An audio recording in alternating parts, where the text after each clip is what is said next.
Rahim. Qasasul haqqu. Allah sampai menakitkan ya, inna dengan ismu takkid ini menakitkan wahyu ini benar-benar benar ya. Lamnya itu juga lam takkid. Jadi dua, inna sungguh sudah ismu takkid, lamnya lam takkid. Nah, menunjukkan bahwa lo serius lo ya gitu. Allah kayak berfirman begitu, serius ini benar-benar beneran ini. Kisah ini bukan dongeng, bukan asatirul awalin, bukan cerita orang-orang terdahulu, bukan. Ya, kisah ini adalah kisah benar-benar dari Tuhan. Ya. Bahwa kisah ini mengandung wa ma min ilahin illallah. Tidak ada Tuhan kecuali Allah. Wes, jangan nyembah yang lain. Lahuwal azizul hakim. Dialah yang maha perkasa lagi maha bijaksana. Sudahlah. Ini kisah beneran, bukan kisah abal-abal, bukan kisah buatan. Enggak. Allah. Katakan begitu Muhammad kepada mereka itu. Fa'in tawallau, tapi jika mereka berpaling Muhammad, fa'innallahu alimum bil mufsidin, Allah maha tahu terhadap siapa yang berbuat kerusakan. Allah tahu. Ya, Allah tahu. Allah maha tahu. Nah, ketika Allah berfirman Allah maha tahu, itu berarti ya tahu siapa yang benar, siapa yang salah. Tapi kan yang dibilangin begitu,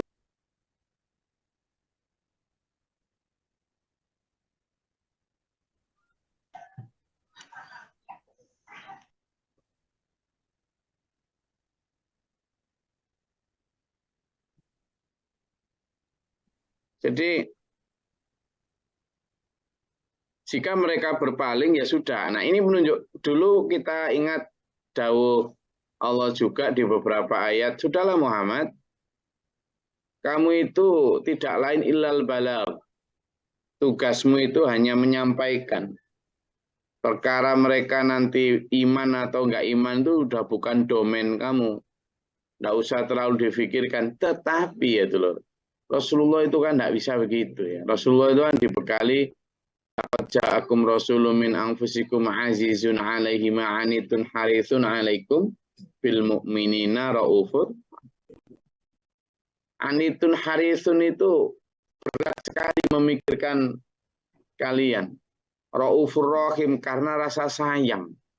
Jadi kalau ketika sudah nyampaikan pelajaran kepada umat gitu, terus umat itu tidak dengar gitu, itu Rasulullah nggak hanya sekedar yowis, nggak bisa. Karena dibekali jiwa kasih. Seandainya nggak dibekali jiwa kasih gitu, mungkin ya sekedar nyampaikan yowis gitu. Tapi karena dibekali jiwa kasih,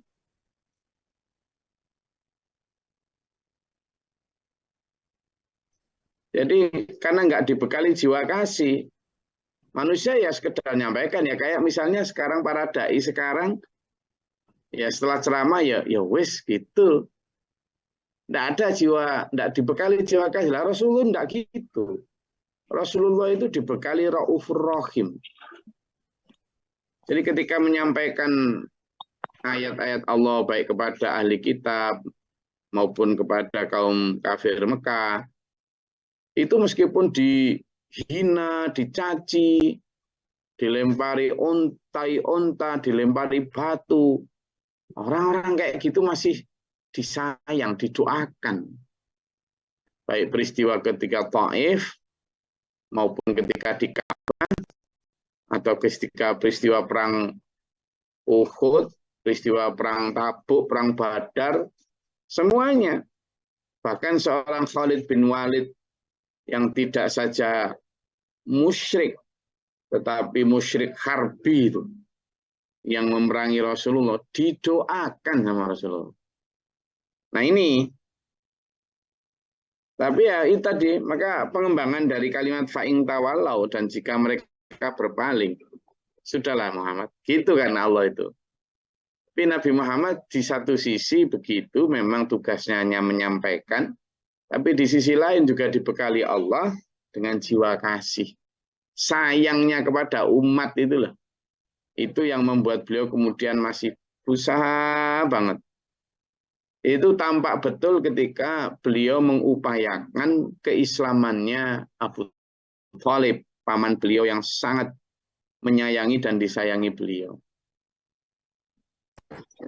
Mendoakan sampai akhir, meskipun pada akhirnya ya tak berhasil itu. Tapi itu tadi.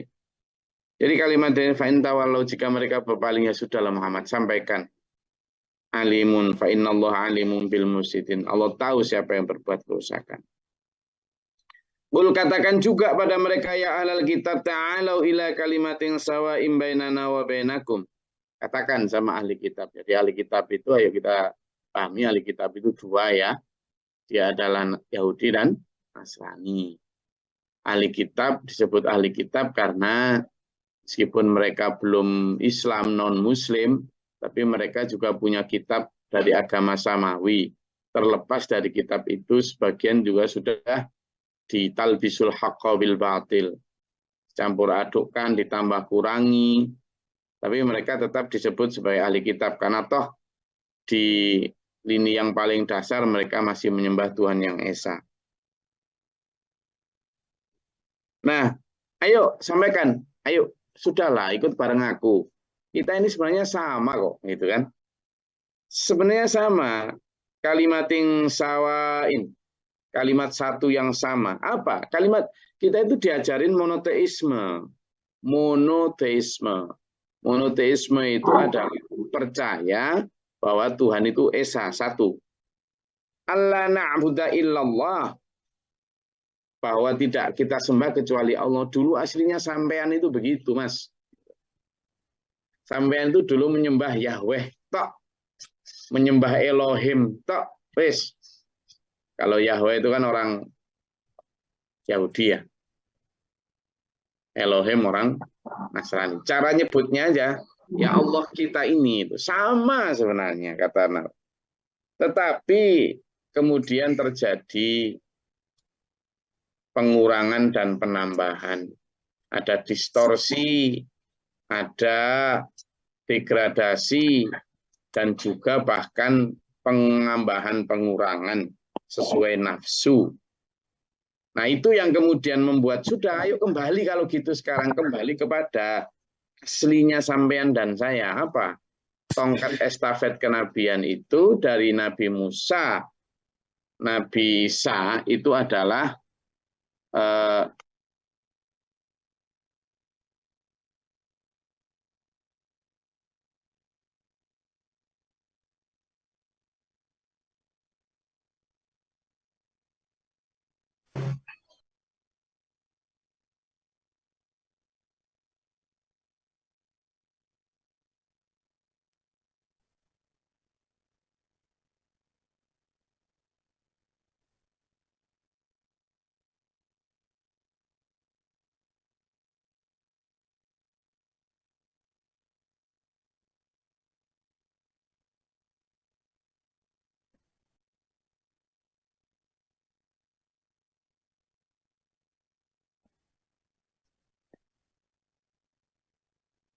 ya, jadi kalimatnya adalah sawain, sama.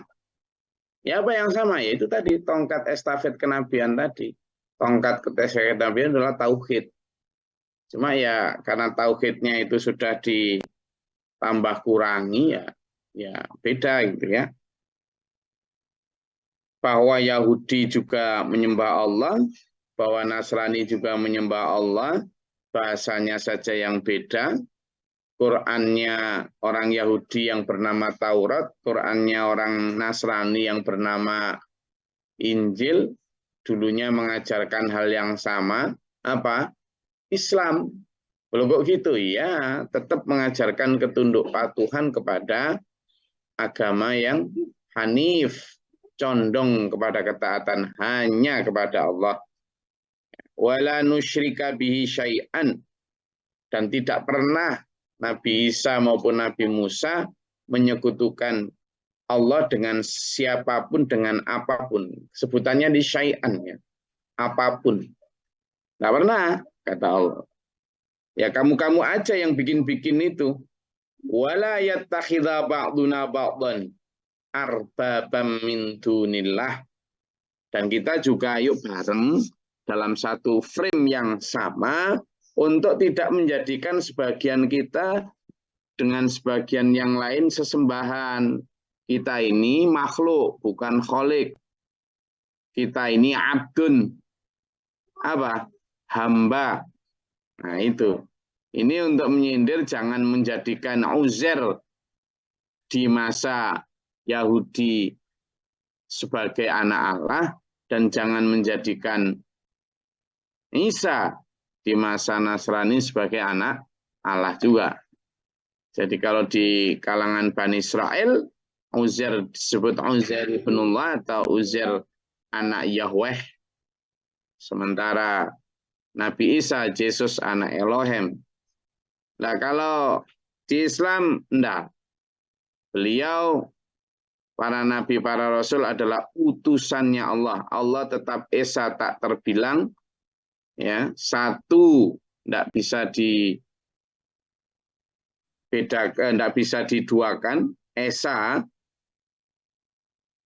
itu kesamaan kita. Nah, yuk kembali ke situ, biar kita nanti diskusinya itu enak. Jadi, kemarin tentang debat ya, perdebatan dengan kaum Nasrani yang sudah saya ceritakan, ada setelah menanggapi surat Rasulullah ke uskup daerah Najran untuk tentang ajaran Islam, lalu uskup Najran ini mengirim 10 orang pemuka Nasrani. Ada Abi Harisah, kemudian ada siapa kemarin? Saya sebutkan itu. Ada 3 orang terutama yang kemudian ketika diajak mubahalah, si Abi Harisah tidak mau. Karena ternyata ciri-ciri Nabi Muhammad itu tampak sekali. Bahwa Nabi Muhammad itu adalah seorang nabi. Kan gitu. Dari cara duduknya, dari keberaniannya membawa seluruh keluarga. Akhirnya Abi Harisah tidak berani. Kata dia, seandainya tadi kita terima tantangan mubahalahnya Muhammad, maka tidak akan sampai setahun habis umat Nasrani itu. Baik dihancurkan karena azab atau malah masuk Islam. Dan ternyata betul. Gitu. Nggak jadi. Akhirnya memang ya nggak masuk Islam. Tapi masih ada 2, yakni temannya si Abu Harisah, 2 orang itu setelah pulang kembali ke Najran, di sana beberapa tahun, kemudian balik lagi ke Madinah, tapi kali ini untuk Islam dia. Jadi ada sebagian dari kaum mereka yang kemudian sebenarnya memahami sama. Jadi itu yang kemudian kalau sebenarnya dulur-dulur Nasrani maupun dulur-dulur Yahudi yang masuk Islam itu sebenarnya bukan masuk Islam, tapi kembali Islam. Kembali Islam. Sebenarnya bukan convert itu. Kalau convert itu kan berganti ya, tetapi dia kembali kepada aslinya ajaran. Makanya di sini ta'alau, kemarilah ila kalimatin sawain. Jadi istilahnya itu harus dirubah itu sebenarnya. Kalau mu'alaf itu kan hati yang ditundukkan ya. Mu'alafatu qulubum itu hati yang sudah ditundukkan oleh ajaran. Nah itu memang prosesnya adalah ditundukkan. Tapi kalau orang mu'alaf itu sebenarnya adalah orang-orang yang sudah kembali kepada pangkuan. Orang-orang yang sudah ingat kembali dan mulih sawiji, ya. Balik kepada yang satu, apa? Ketauhidan. Wes, ayo jangan menjadikan yang lain sebagai Tuhan. Tapi fa'ing tawallau, kata Allah, jika mereka sudah diajak pelan-pelan secara damai, enak-enakan, sama-sama ngerti berpaling, fakulu maka katakan sudah Muhammad, isyhadu, sudah kalian saksikanlah, kamu tidak mau ya sudah, tapi bi anna bahwa kami sesungguhnya muslimun adalah orang yang berserah diri atau muslim. Nggak mau, benar nih nggak mau, benar loh ya, ya sudah kata Nabi. Ya sudah, kalau tidak mau ya itu sudah, lakum dinukum waliyadin lana a'maluna walakum a'malukum. Itu jadi dakwah Islam itu damai sejak dulu, tidak ada. Kecuali kalau situ nyerang secara fisik. Nah, ya masa diserang fisik kita diem, toleran. Ya tidak bisa, toleransi itu hanya terjadi ketika kondisi damai dan mereka tidak ada menyerang, tidak ada ini, toleransi kita. Tapi kalau yang datang kayak Belanda gitu, awalnya kayak VOC, dagang, bisnis, investor apa kan dulu gitu VOC itu. Terus ujuk-ujuk merangi bawa senjata, ya orang di Indonesia tidak peduli Islam ya tetap melawan. Nah kalau kayak gitu jangan dikatakan kemudian radikal atau apa, radikal enggak, itu mempertahankan diri melawan Belanda kok. Dulu para pejuang kita, baik yang beragama Islam maupun tidak, oleh Belanda ya dicap ekstremis, dicap radikal, teroris dan sebagainya. Tapi tidak hanya di Islam semuanya. Nah, tetapi pada dasarnya dakwah itu tidak ada mengajarkan kekerasan. Sejak awal yaitu tadi, bahkan kepada orang yang berbeda pun katanya, ya sudah, fakulu, gitu aja. Isyhadu bi anna muslimun, ya sudah, enggak mau lo ya, enggak mau ya sudah. Lana amaluna walakum amalku. Amalku ya amalku, amal kalian ya amal kalian. Sudah, beda wes, gak saling mengganggu gitu. Nah, itu toleran sudah. Memang diajarkan dalam Islam gitu ya. Jadi kalau memang sudah tidak mau ya sudah, nanti kita lihat saja di akhirat. Akhirnya gitu sudah. Ada kita kemudian la ikroha fid din. Tidak boleh di dalam agama itu ada pemaksaan. Tidak ada. Agama ini ditegakkan bukan dengan kekerasan. Agama ini ditegakkan dengan kesadaran. Saya rasa itu, monggo, ada mau disampaikan, silakan.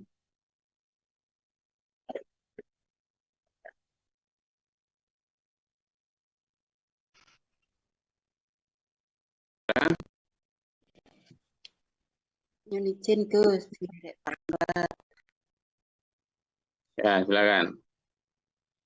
Ngeten Pak El kan nyangken iki kan enten napa nebaske pelem ngoten angsal napa mboten kaping sepindah kaping kaliye masalah napa niku puasa Gus. Lare kula kan gadah utang puasa tapi dereng disaur terus kula gadah ngen-ngen nek sing nyaur mengke tiyang sepuh napa nggih angsal napa mboten kan mesake pripun nggih Gus. Sing kedua pertanyaan terus nanti nyaur terus nanti. Niku puasa Ramadan to Gus, larene kula. Lah tasih hale tapi gadah utang.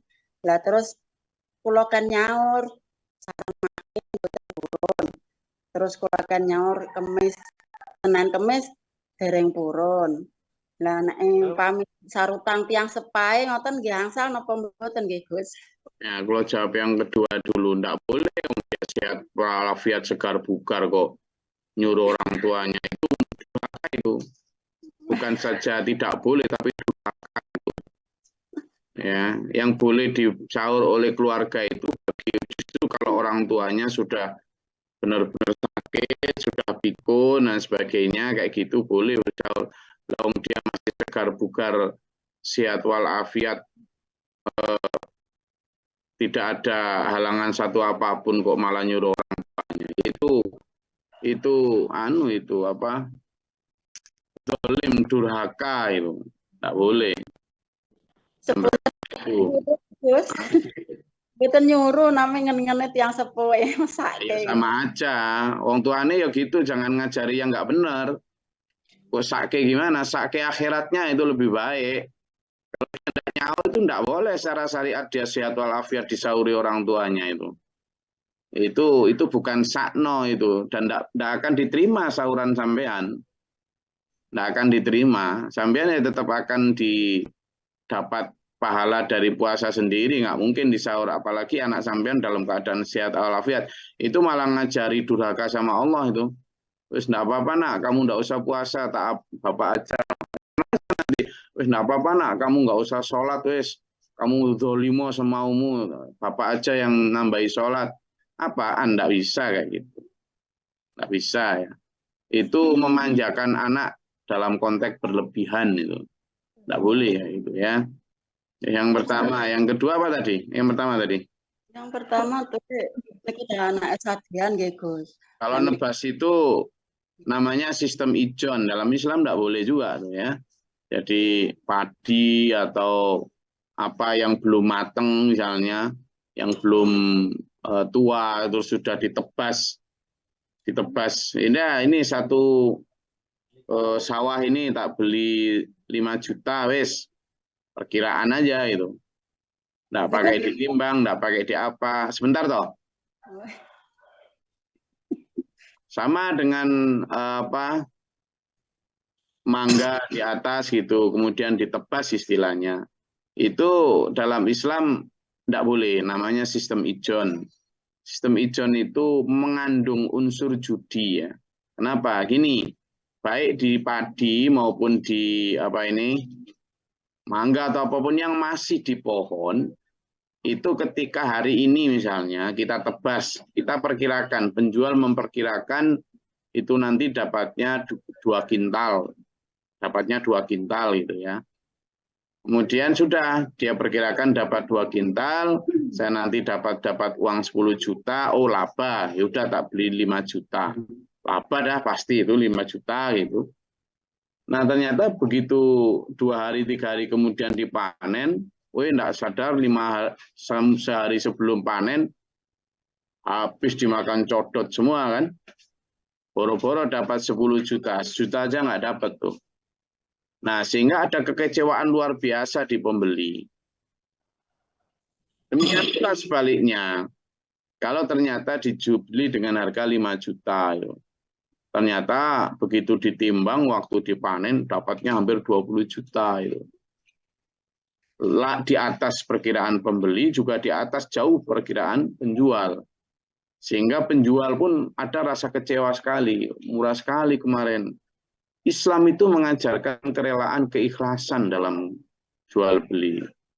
Sistem dasarnya adalah ta'awun, saling menolong. Nah, adanya unsur untung-untungan, judi, ya perjudian dalam perdagangan itu dilarang keras dalam Islam. Ya. Nah, praktek yang semacam ini memang sudah terjadi mafhum ya di masyarakat. Saya hanya menyampaikan ya memang tidak boleh. Tidak boleh. Karena itu tadi seperti itu. Banyak juga padi juga sama. Nanti ketika ditaksir sekian, ternyata munculnya sekian. Nah, itu kan ada unsur kemungkinan, probabilitas bahwa tidak seperti yang di mana. Beda kalau kemudian ditimbang, dipanen bareng, ya nyata realnya itu berapa kilo, itu yang dibeli saat itu. Islam suka dengan gitu, transparansi. Apa ini? Padi juga sama. Ditimbang dulu, jelas berapa, baru dibayar. Jadi sangat menghindari spekulasi. Nah, yang sekarang itu kan perdagangan itu kan suka perdagangan spekulan dalam hal saham apa segala macam, itu yang sangat dilarang dalam Islam. Spekulasi, tidak ada kepastian. Satu syarat dalam perdagangan Islam itu adalah nyata barangnya. Nyata barangnya, pasti timbangannya. Jelas ya? Ya sampun kebacut sampun anu pripun Gus? Kalau kebacut ya di staubati. Kebacut memang Mas Siswanto memang kebacut. Nah, ini semuanya ngerti kebacut nggak ini yang ini kebacut itu bahasa Jerman ya. Jadi dia itu bahasa ekonomi tingkat tinggi kebacut. Kalau itu ngerti kebacut nah kalau itu. Terlanjur. Terlanjur. Enggak terlanjur itu kebacut itu sudah jauh di atas terlanjur itu. Harus mandek dulu gitu loh. Kalau sudah kebacut itu sudah kadung ya, tetapi ada juga yang kebacut itu nemeni gitu. Kalau sudah kebacut ya pertama ditobati, yang kedua ya jangan diulangi. Jadi walam yusiru ala ma fa'alu. Oke. Ada lagi? Terus nggih wonten nih. Oh, enggak apa-apa, memang hukum harus dijelaskan begitu. Biar tahu jelas itu ya. Enggak, ada lagi? Ngapunten Gus. Ya. Nanggapin yang pertanyaan Ibu tadi yang anak itu. Mungkin apa anaknya sudah balik atau sudah? Sudah ya. Kalau sudah ya.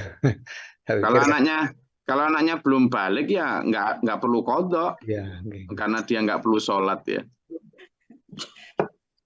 Iya dah, Bu Murtana, anaknya udah balik, udah mau nikah paling sekarang juga. Ya, Gus. Kali 11 tahun. Nah, kalau kali 11 ya sudah balik dia.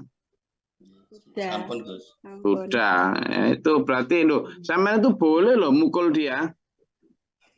Dalam Islam itu jelas itu. Kalau dia tidak mau sholat, peringatkan lagi. Kalau tidak mau dipukul itu. Oh, itu perintah jelas itu, baik dalam Quran maupun hadis itu.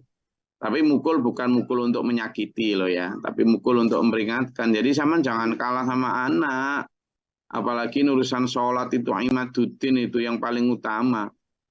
Oh iya, sholat itu kalau dia nggak sholat tuh kafir sudah. Nah, kalau dia sudah kecil, mumpung dia masih kecil nggak bisa, mumpung masih kecil justru. Sampean bisa mengendalikan. Dia nanti umur 13-14, sampean dilawan. SMP itu udah susah. Umur 12 berarti batas akhir dari golden age itu. Sampean harus benar-benar keras itu. Iya, keras itu bukan kasar loh ya. Keras itu tegas. Terutama terhadap hukum. Kowe ora anakku, kamu bukan anakku kalau kamu nggak ikut sama Allah. Gitu. Sama Nabi Muhammad juga begitu dulu sama Aisyah dan keluarganya. Jadi jangan karena atas nama rasa sayang kemudian malah mesake. Waduh, itu bukan mesake itu. Ya, itu malah menjerumuskan. Jadi Pak Murtono harus tegas tuh sama anak itu. Harus. Iya, karena kalau nggak gitu nanti sampean nggak dapat jariah loh. Kalau anaknya nggak soleh kan, sampean nggak dapat jariah loh. Sampean ketika meninggal, nanti pahala itu akan mengalir ke sampean. Jika anak sampean itu soleh dan solihah. Jika anak sampean tidak soleh, tidak solihah, ya tidak ada kiriman doa. Oh, yang diperintah mendoakan itu anak soleh dan solehah kok. Bukan tetangga kanan kiri loh ya. Loh ya kan.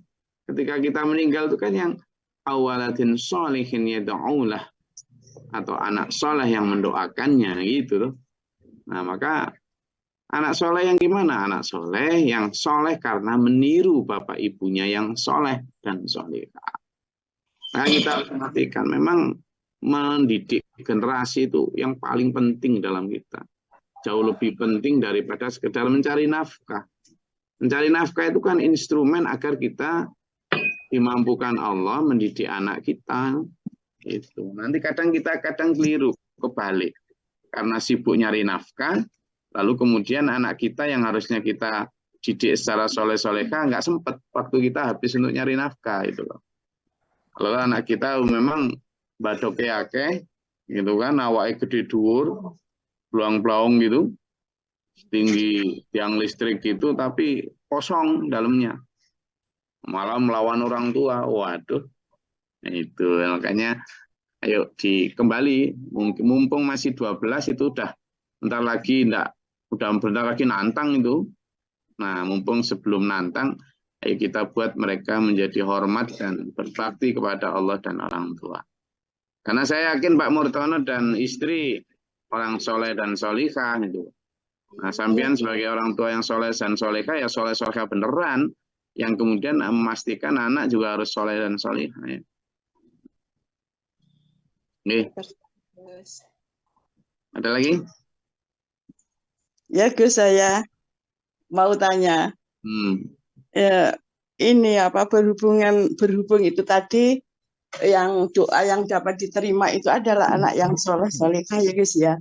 Lah seandainya itu Gus, apa itu ngundang tetangga untuk apa itu selamatan membaca tahlil dan itu khataman Al-Qur'an dari orang-orang yang soleh itu gimana Gus hukumnya? Yang pertama itu ya Gus ya. Yang kedua, ini adalah di sekitar masjid saya itu mengadakan mauludan. Nah, itu biasanya itu membawa berkat, tiap-tiap rumah itu membawa berkat berbondong-bondong ke masjid. Nah, setelah itu di situ itu acaranya itu apa ya doa-doa gitu loh Gus, juga solawatan gitu. Gimana ya Gus itu hukumnya? Matur nuwun nggih. Ya, karena yang pertama sekarang lagi musim Maulid, saya jawab yang Maulid dulu. Maulid itu artinya adalah kelahirannya. Kalau hari kelahiran berarti diah maulidiyah atau dies natalis, hari kelahiran. Yang kita peringati adalah hari kelahiran Rasulullah Muhammad SAW. Kalau kita memperingati hari kelahiran Nabi itu memang sejak awal tidak ada dasarnya ya untuk memperingati atau perintah itu tidak ada. Tapi apakah boleh? Ya monggo saja asalkan sesuai dengan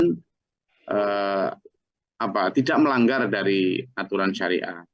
Sesuatu yang sifatnya mau dipakai sholawatan ya sholawatan jelas ada dalam Al-Quran. Surat itu jelas a'udzubillahi minasyaitonir rajim. Innallaha malaikatahu yusholluna 'alan nabi ya ayyuhalladzina amanu shollu 'alaihi wa sallimu taslima. Dalam hadis juga jelas sholawat kepada Nabi itu anjuran. Kalimat sholawatnya adalah Allahumma sholli ala Muhammad wa ala alihi wa sahbihi ajma'in. Nah, kemudian dipakai sholawat tidak apa-apa sholawat. Monggo. Tapi kemudian jangan dicampur yang aneh-aneh. Misalnya rebutan uang, rebutan makanan pada saat Maulid, ya kan? Ada rebutan telur apa segala macam. Nah, udahlah jangan ditambah-tambah yang aneh-aneh. Kalau memang peringati. Yang kedua, ya, juga jangan diwajibkan. Jangan diwajibkan. Kalau yang diwajibkan itulah yang kemudian ada unsur bid'ah di dalamnya. Karena apa? Karena kalau mewajibkan sesuatu yang tidak wajib itu tidak boleh. Artinya apa? Monggo silahkan diperingati atau kemudian dengan cara berzikir, bermutafakur dan sebagainya. Tapi ya sesekali. Jangan itu dijadikan sebuah kewajiban yang kalau nanti tidak gitu seolah-olah keliru. Apalagi yang keempat nih, jangan menyalahkan yang tidak maulid. Jangan. Karena itu memang bukan perintah. Jadi kalau ada yang tidak maulidan, jangan, wah itu radikal, wah itu jangan, itu wahabi, nggak usah lah. Demikian pula yang sedang tidak maulidan, jangan mengolok-olok yang maulidan. Asalkan maulidannya dalam cara yang benar ya, tidak dengan ditambah-tambah tadi itu. Jadi sholawatan monggo saja, sholawatan tiap pagi juga bisa. Saya kemarin dalam peringatan maulid, saya diundang ceramah di Polresta Denpasar juga gitu saya sampaikan. Harusnya zaman maulidan ini nggak tiap tahun. Harusnya zaman maulidan ini tiap hari. Tiap hari atau minimal tiap Senin lah. Nabi Muhammad lahirnya hari Senin loh. Gitu loh. Ulang tahun jangan ulang tahun tapi ulang hari atau ulang pekan. Newong Jawa ulang weton. Nah, misalnya Mas Suryono wetone Jumat Kliwon. Wae metune. Nah, maka tiap Jumat Kliwon poso, misalnya gitu. Nah, kita memperingati Nabi Muhammad SAW juga begitu. Kemudian saya arahkan juga, sampean memperingati Maulid Nabi. Loh, Abu Lahab itu bersyukur banget atas kelahirannya Nabi. Saking bersyukurnya memerdekakan budak. Tapi begitu Nabi Muhammad jadi nabi, bencinya setengah mati karena tidak sesuai dengan nafsu ajarannya Nabi. Sampean juga begitu. Sampean memperingati hari kelahiran Nabi, itu intinya adalah mengikuti sunnah Nabi. Kalau sampean memperingati mau selawatan 1 juta kali, tapi tidak mengikuti sunnah Nabi, tidak akan diakui nanti di akhirat. Gitu loh. Jadi urgensinya itu bukan tentang memperingatinya, tapi urgensinya adalah mengikuti sunnahnya. Bukti cinta kita itu mengamalkan apa yang diperintahkan dan meninggalkan apa yang dilarang. Nabi Muhammad tahajud tidak pernah bolong. Sampai sudah tahajud belum? Nabi Muhammad tidak pernah meninggalkan duha. Sampai sudah duha belum? Nabi Muhammad itu tidak mau kalau beliau kenyang tapi orang di sekitarnya lapar. Sampai sudah begitu belum? Nah gitu loh. Nabi Muhammad itu tidak pernah makan sampai kenyang, berhenti sebelum kenyang. Nabi Muhammad itu kalau makan tangan kanan, tidak pernah dengan berdiri, duduk. Tidak pernah tangan kiri. Kalau minum tidak pernah diblok-blok-blok-blok-blok. Blok-blok-blok nggak pernah. Nah, sampean gimana? Itulah. Nabi Muhammad itu kalau masuk WC kaki kiri, sampean lompat toh. Nah, gitu. Itu cara menguji maulid itu. Kalau cuma maulid, rame-rame gitu. Ya banyak perayaan kaum Syiah juga begitu. Nah, kita jangan mengikuti apa yang kita tidak tahu. Tetapi itu tadi monggo aja sebagai bentuk syukur gitu, kita syukuran. Gitu. Tapi ya itu tadi jangan sampai melebihi apa yang dilarang. Ya, jadi saya tetap kalau diundang maulid ya datang gitu. Cuma saya tetap sampaikan kritik tadi, hal-hal yang berlebihan ya yuk kita hindari. Oke? Itu tadi sholawat ya sholawat kepada Nabi sesuai ini. Oke, waktunya habis. Lagi Gus itu ya. untuk doa. Oh ya, mendoakan orang meninggal itu sebenarnya boleh-boleh saja. Asalkan yang sama, tidak usah ditentukan waktunya, harus sekian hari. Kita mendoakan orang meninggal selama orang meninggal itu dalam keadaan Islam, boleh. Ya, selama meninggalnya dalam keadaan baik, husnul khotimah. Ada aturannya itu. Nah, tetapi ya itu tadi, tidak harus ada dibatasi hari tertentu. Nanti kalau sudah hari sekian, tidak usah mendoakan lagi. Tidak begitu, kita mendoakan mereka selamanya. Ya. Terus untuk itu Gus, mengundang tetangga, terus itu atau baca khataman Quran, bagaimana itu Gus ya? Kalau khataman Quran itu tambahan pertanyaan, nanti kita jawab di lain kesempatan, waktunya habis ini. Ya. Kalau khataman Quran itu nanti ada babnya sendiri. Saya rasa itu kajian kita pada pagi hari ini. Semoga menambah wawasan kita untuk dalam beribadah sesuai dengan aturan Allah SWT. Sehingga kita diberikan Allah pelindungan, tuntunan, penjagaan, ampunan, keselamatan ila akhir hayat. Amin. Allahumma sholli wa sallim berikan nasi. Allahumma fil mu'minin wal muslimat Allahumma atina fi man atayta wa afina fi man afayta wa lana fi man tawallayta wa barik lana fi ma atayta wa qina syarra ma qadait. فإنك تقدر ولا يقدر عليك وإن لدن ولا يهزم من أتيت تبارك ربنا وتعالى الحمد لله ما قد أستغفرك وأتوب إليك اللهم دفعنا البلاء والوباء قد الحسن ونجينا من الشيطان كفر ربنا نجينا وبنا الشيطان ربنا ومتجعلنا في القوم الظالمين اللهم ارفع درجاتنا في الدنيا والدين ربنا من فاكتبنا مع الشاهدين ربنا لا تزغ قلوبنا بعد إذ هديتنا وهب لنا ربنا اجعلنا مسلمين لك ومن ذريتنا أمة مسلمة لك وأرنا ربنا آتنا في الدنيا حسنة وفي الآخرة حسنة وقنا عذاب النار.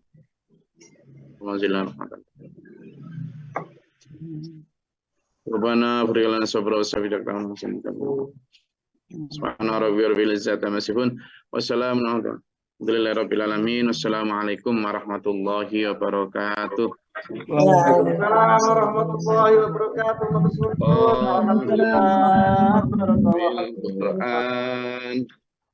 Al-Quran al-lana imam